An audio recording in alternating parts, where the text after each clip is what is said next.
Tinha um homem parado no meio de um palco, em Milão, na Itália, diante de 2.000 pessoas que não falavam português. E esse homem estava chorando. Não de tristeza. Estava chorando porque acabara de dizer, em italiano fluente, coisas sobre a vida, sobre a morte e sobre o que existe além das estrelas que ninguém no mundo poderia saber. Coisas que ele mesmo afirmava não ter aprendido com nenhum livro, com nenhum professor, com nenhuma universidade.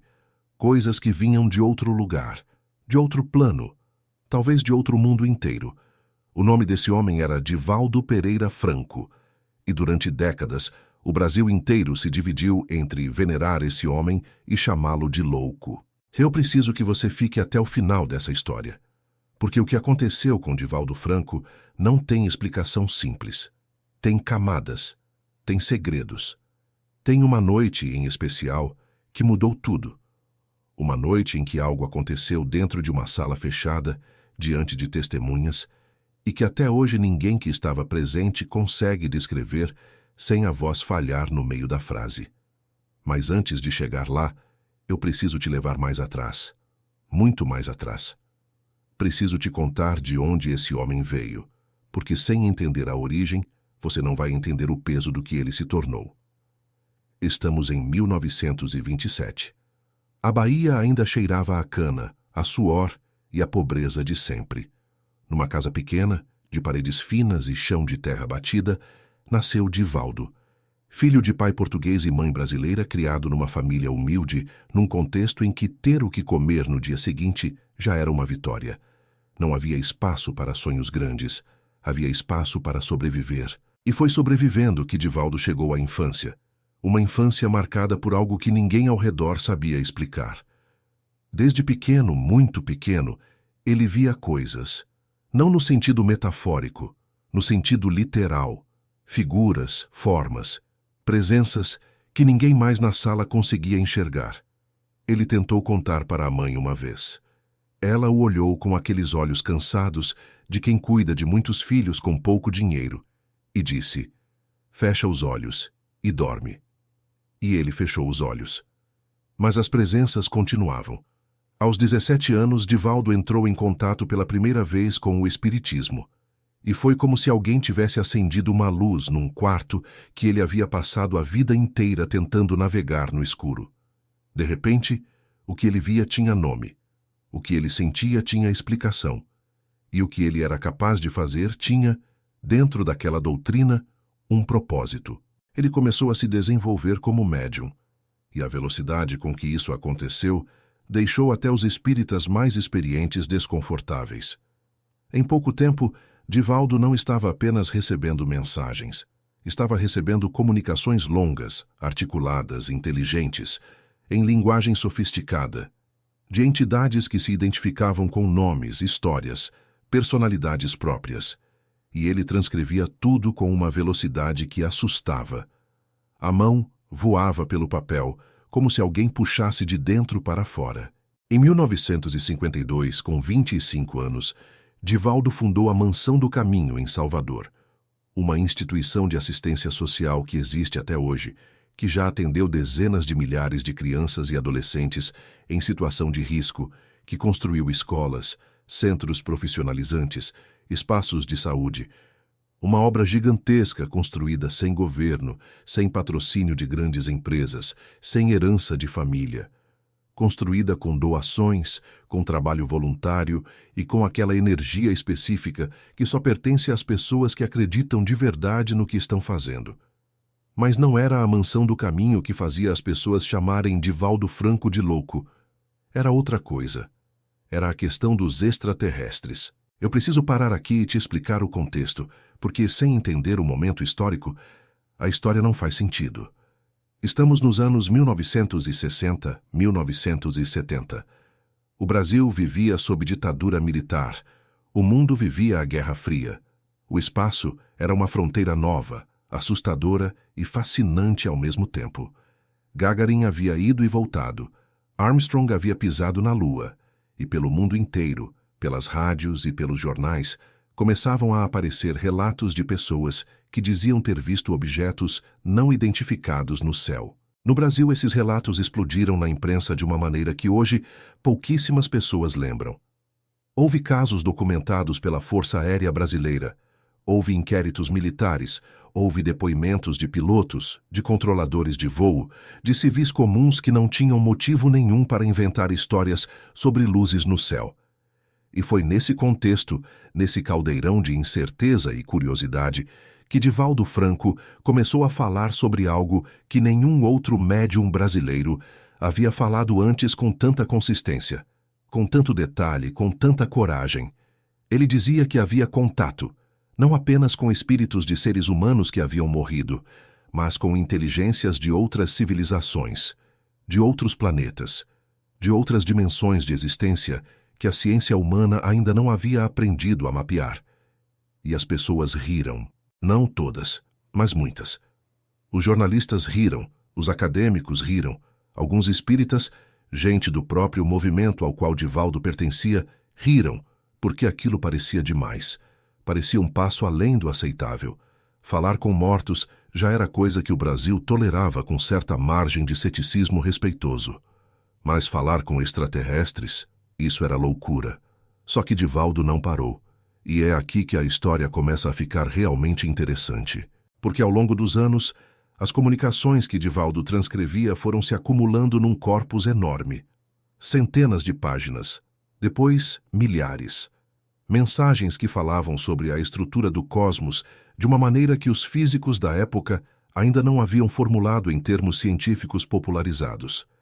Mensagens que descreviam a existência de vida consciente organizada em gradações de desenvolvimento espiritual que atravessava não apenas a Terra, mas sistemas solares inteiros. Mensagens que tratavam a humanidade como uma espécie jovem, impetuosa, violenta, mas com potencial imenso, que estava sendo observada e, em certo sentido, assistida por civilizações mais antigas. Mas não eram apenas as ideias que impressionavam. Era o como. Divaldo não era cientista. Tinha formação básica, sem diplomas universitários, e ainda assim, as mensagens que ele transcrevia usavam conceitos de física, de cosmologia, de biologia que ele próprio dizia não conhecer. Conceitos que eram verificáveis, conceitos que em alguns casos antecipavam descobertas que viriam anos ou décadas depois na literatura científica formal. Eu preciso te contar agora sobre um homem chamado Hernani Guimarães Andrade. Esse nome é importante, então guarda ele. Hernani era engenheiro, formado, rigoroso, um homem de ciência no sentido mais sério da palavra, que passou décadas estudando fenômenos mediúnicos não como crente, não como devoto, mas como pesquisador. Ele fundou o Instituto Brasileiro de Pesquisas Psicobiofísicas e dedicou a vida a tentar entender, com metodologia científica, o que acontecia durante as sessões mediúnicas. Hernani não era fácil de impressionar. Tinha visto muita coisa. Tinha descartado muita coisa também. Era do tipo de homem que não aceita nada sem evidência e que, quando encontra a evidência, documenta tudo com meticulosidade de engenheiro. E Hernani ficou perturbado com Divaldo. Não de modo negativo. Perturbado da forma que um cientista fica quando os dados que tem na frente não cabem nas categorias que ele tinha disponíveis para explicar o mundo. Certa vez, Hernani descreveu em um de seus textos o seguinte: ele havia submetido Divaldo a uma sessão controlada.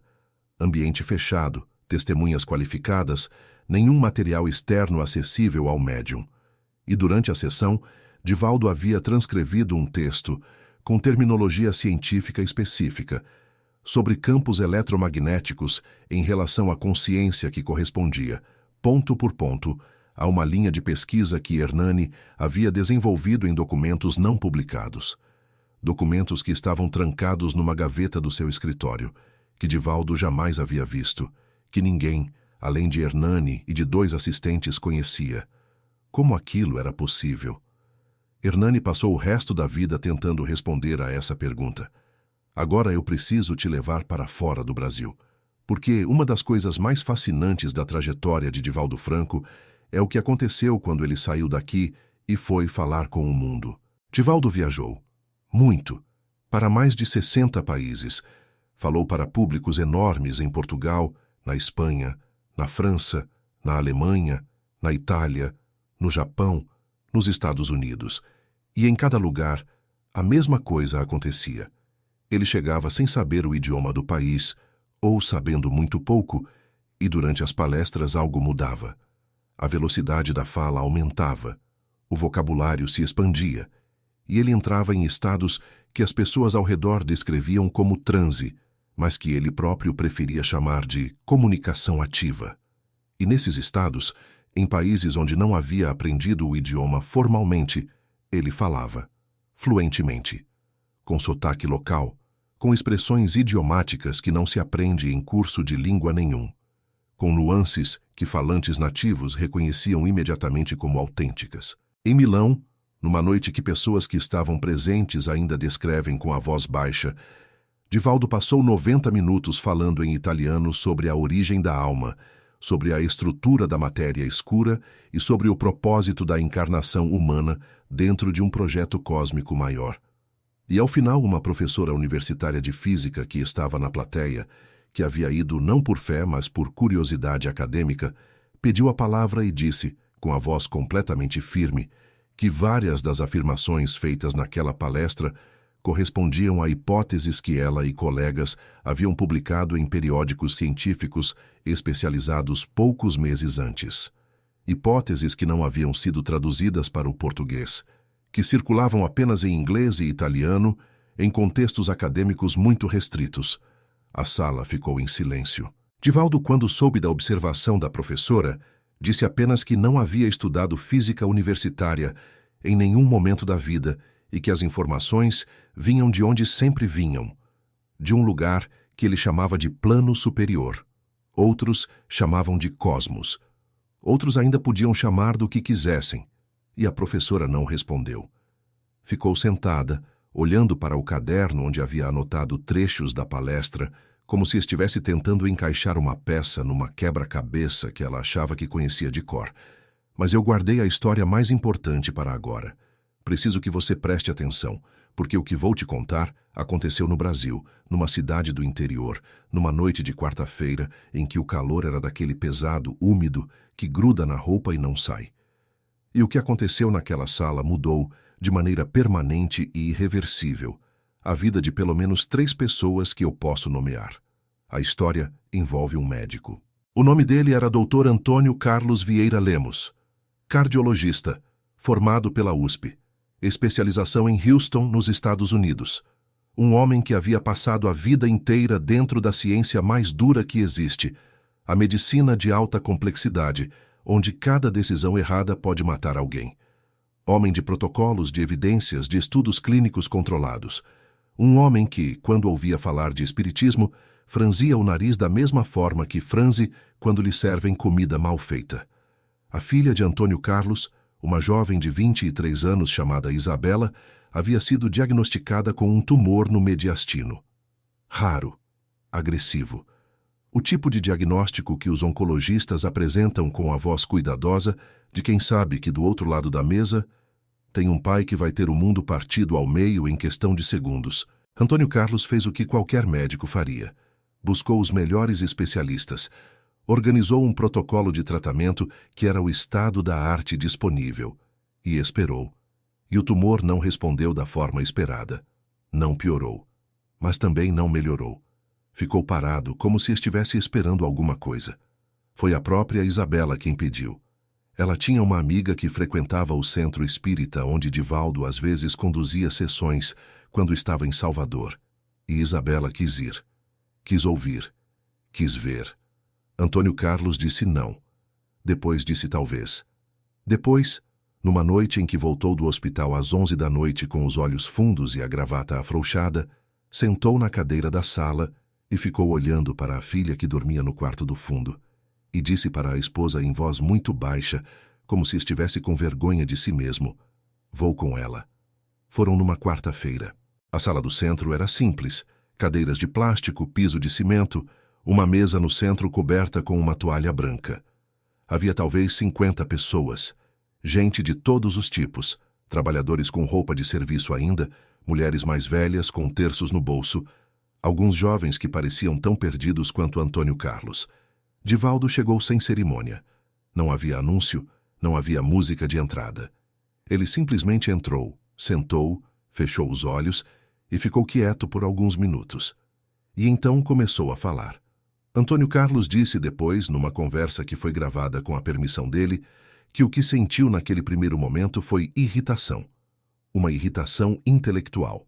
Porque Divaldo estava falando com uma fluidez, uma precisão e uma profundidade sobre a natureza da consciência humana que não combinava com o ambiente. Não combinava com aquelas cadeiras de plástico. Não combinava com a ideia que Antônio Carlos tinha de um líder religioso de bairro. E essa irritação foi crescendo, até que Divaldo parou no meio de uma frase.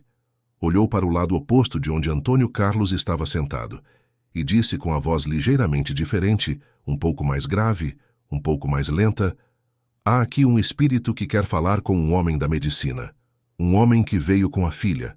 Um homem que carrega nas mãos o peso de muitas vidas e que nos últimos meses tem sentido o peso de uma vida em particular com uma força que não consegue descrever para mais ninguém. Antônio Carlos disse que sentiu o estômago virar, não de fé, de susto, porque aquilo era específico demais para ser genérico, específico demais para ser truque. Divaldo continuou.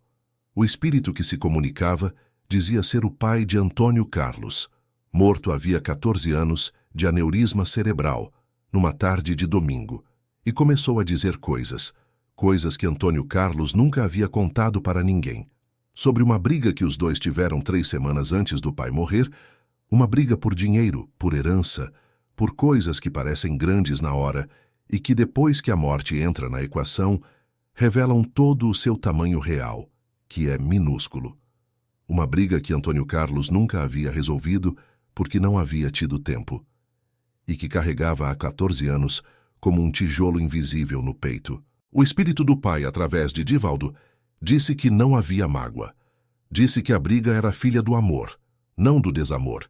Disse que 2 homens teimosos que se amam brigam porque têm medo de mostrar que se amam. E disse uma frase que Antônio Carlos repetiu para a esposa naquela mesma noite, palavra por palavra, com a voz quebrando no meio. Uma frase que era um apelido ridículo e terno que o pai usava quando Antônio Carlos era menino e que nunca, jamais, havia sido mencionado fora das paredes da casa da infância. Antônio Carlos disse que naquele momento não havia mais irritação. Havia apenas uma espécie de colapso silencioso, como quando uma parede que você pensava ser de concreto se revela de papelão molhado. Ele não chorou na frente das pessoas, esperou sair. Chegou no carro, colocou a mão no volante e ficou parado no estacionamento por 22 minutos. Isabela não disse nada. Ficou ao lado do pai no silêncio que às vezes é a única resposta honesta para o que a vida apresenta. Mas não foi isso que mudou tudo. O que mudou tudo aconteceu 2 semanas depois. Antônio Carlos voltou ao centro, sozinho dessa vez. Chegou cedo, antes de qualquer outra pessoa, com uma pasta debaixo do braço. Dentro da pasta havia exames, os exames mais recentes de Isabela. Quando Divaldo chegou, Antônio Carlos se apresentou formalmente. Disse que era médico. Disse que havia estado ali 2 semanas antes. E disse, com aquela objetividade de quem está acostumado a apresentar casos clínicos, que queria conversar sobre a situação da filha. Divaldo o recebeu com a mesma calma de sempre. Sentaram numa sala pequena, os dois, sem mais ninguém. E então, Divaldo fez algo que Antônio Carlos não esperava. Antes de ver os exames, antes de qualquer informação clínica, Divaldo descreveu o tumor. Não em termos médicos precisos, mas com uma descrição física que era inequívoca. Localização, comportamento, o padrão de como havia se desenvolvido. Descreveu como se estivesse olhando para uma imagem de ressonância magnética, mas não havia imagem nenhuma à vista. Antônio Carlos ficou quieto. Depois abriu a pasta, mostrou os exames, e Divaldo olhou para aquelas imagens com a expressão de quem confirma algo que já sabia. Depois fechou os olhos por um longo tempo. Quando abriu, disse que havia uma orientação. Não médica, ele frisou. Uma orientação do plano espiritual que Antônio Carlos era livre para desconsiderar completamente se quisesse, mas que havia uma combinação específica de abordagens que ele descreveu com uma precisão que fez Antônio Carlos endireitar a coluna e pegar o bloco de notas que sempre carregava. Ele anotou tudo. Voltou para o consultório. Pesquisou. A combinação que Divaldo havia descrito existia na literatura médica. Não era protocolo de primeira linha. Era uma abordagem experimental que havia sido testada em alguns centros especializados fora do Brasil, com resultados promissores em tumores com o perfil específico que Isabela apresentava. Ele consultou 2 colegas, discutiram o caso juntos e mudaram o protocolo. Não vou te dizer que Isabela foi curada por milagre. Não vou simplificar assim porque seria desonesto com a complexidade do que aconteceu. O que eu vou te dizer é o que Antônio Carlos disse publicamente numa conferência sobre medicina integrativa em São Paulo, anos depois, com todos os seus títulos e credenciais no crachá diante de uma sala de outros médicos e pesquisadores. Disse que Isabela respondeu ao novo protocolo, que o tumor regrediu ao longo de 18 meses, que hoje ela está viva, bem, formada, com filhos, e que ele não sabe e nunca vai saber qual foi o peso exato de cada variável nesse resultado, se foi o protocolo novo, se foi o tempo, se foi outro fator que a medicina ainda não sabe nomear, mas que sabe, com a mesma certeza com que sabe ler um eletrocardiograma, que Divaldo Franco descreveu o tumor da filha dele antes de ver qualquer exame. E que isso não tem explicação dentro das categorias que ele aprendeu na faculdade. E que isso, disse ele, não o tornou espírita, mas o tornou para sempre um homem mais humilde diante do que não sabe. A sala de médicos ficou em silêncio. Não o silêncio do constrangimento, o silêncio de quem está tentando acomodar uma informação que não sabe onde guardar.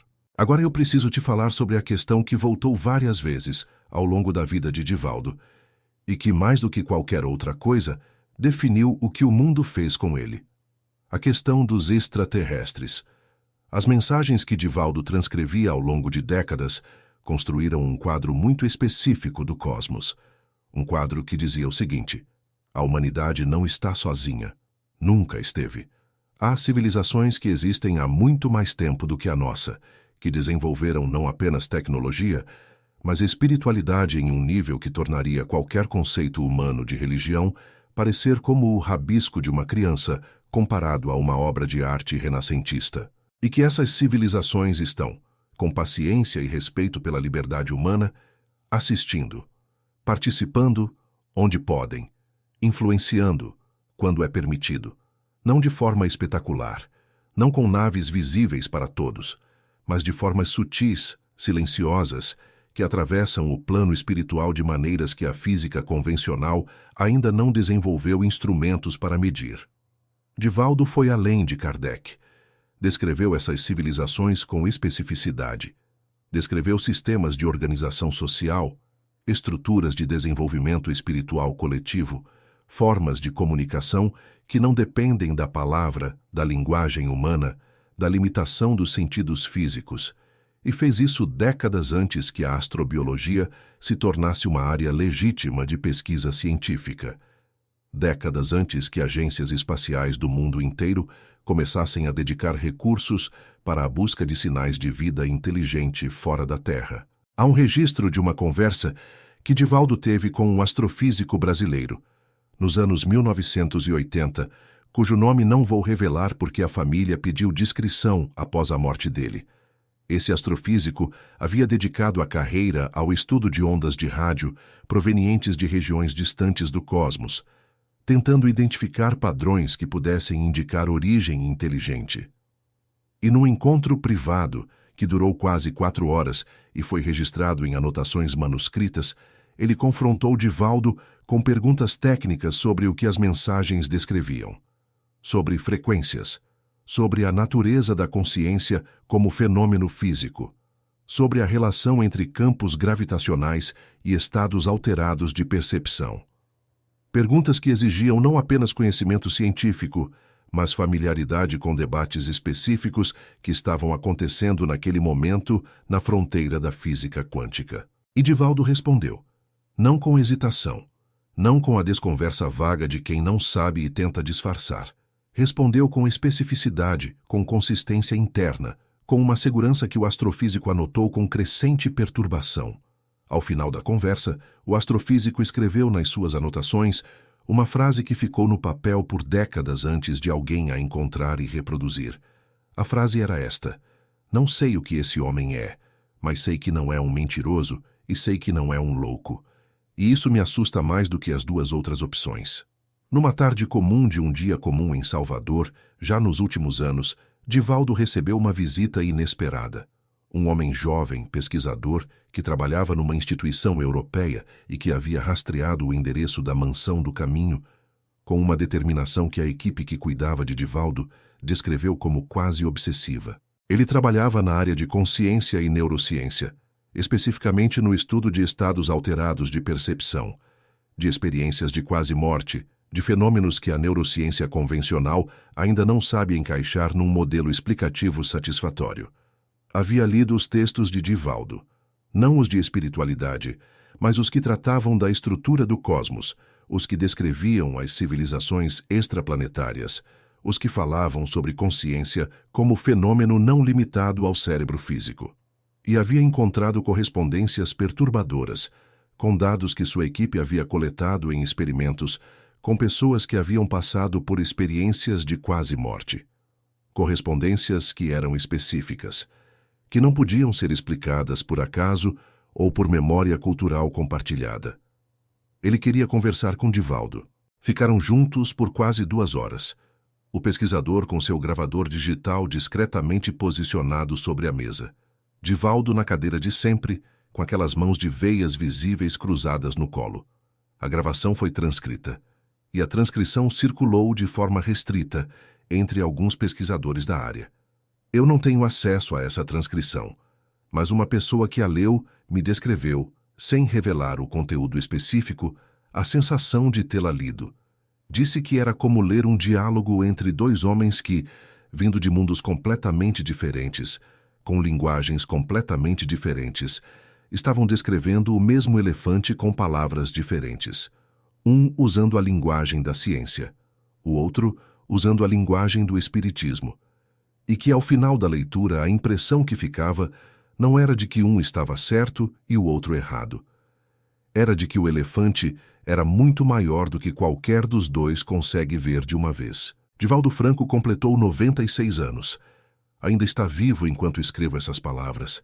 Ainda faz conferências, ainda atende, ainda trabalha, com uma vitalidade que os médicos que acompanham sua saúde descrevem com aquele silêncio reservado de quem vê algo que prefere não comentar em público.